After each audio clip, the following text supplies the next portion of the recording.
Hare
అసాధ్యం. అన్ని దుఃఖాలకు మూలము కోరికలే అంటాడు భగవంతుడు. దుఃఖాన్ని జయించడమే నిర్యాణం అంటాడు ఆయన.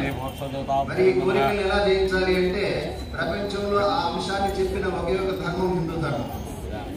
ఇది మనం తెలుసుకోవాలి. ముందుగా మన ధర్మాన్ని గురించి తెలుసుకోవాలి.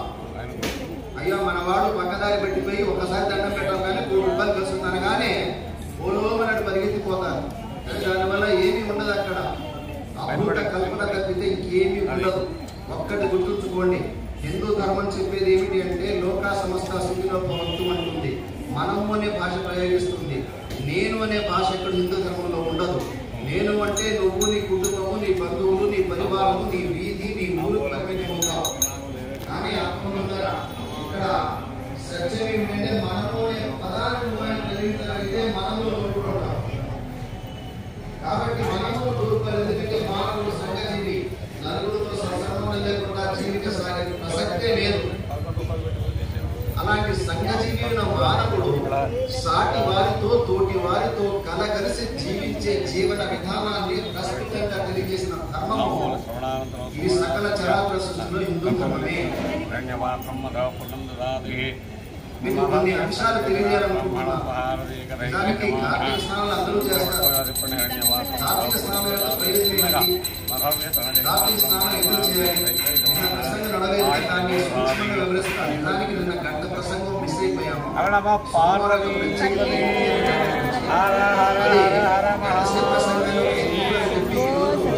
నది స్నానం ఎలా చేయాలి? దీపదానం అంటే ఏమిటి? ఇందులో బ్రాహ్మణుల పాత్ర ఏంటి? ఇచ్చిన విషయాల గురించి కొంచెం తెలుసుకునే ప్రయత్నం చేద్దాం. కార్తీక మాసంలో సోమవారానికి అత్యంత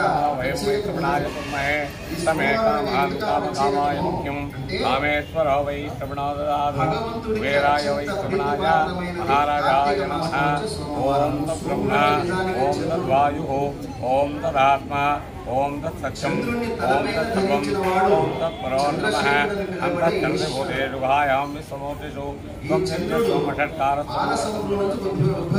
బ్రహ్మత్వం ప్రజాపతిః నందవాపో జ్యోతిరుతం బ్రహ్మ బ్రహ్మాధిపతిర్బ్రహ్మణో బ్రహ్మోదయసురాజోం లక్ష్మీక్షైరసముద్రలాయత్రయాం శ్రీరంగధామేశ్వరీం సాక్షీభూతసముద్రే వనితాం లోకైకదీపాంకురాం శ్రీమన్మందకటాక్షలబ్ధేంద్రగంగాధరాం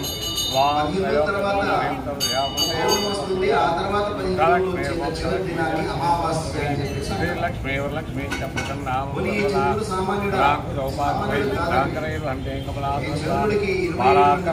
ప్రసన్నాంకరేణేత్రాం అజేహమం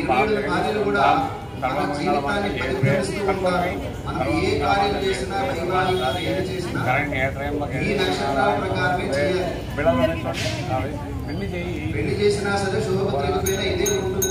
27 మంది అంటే దక్ష ప్రజాపతి కుమార్తె అశ్వతి భరణి కృతిక రోహిణి మృగశిర ఆరోగ్య పునరుసు పుష్యమి ఆశ్లేష మఖ భూప ఉత్తర హస్త చిత్త స్వాతి విశాఖ అనురాధ జ్యేష్ఠ పూర్ణ ఇలా రేవతి నక్షత్రం వరకు మొత్తం 27 నక్షత్రాలు ఉంటాయి. 27 మంది కూడా చంద్రుని భార్యలే. ఇందులో ఈయన గారి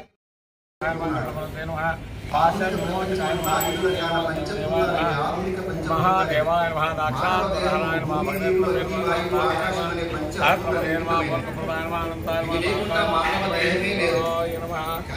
జ్యోతి స్వరూపాయ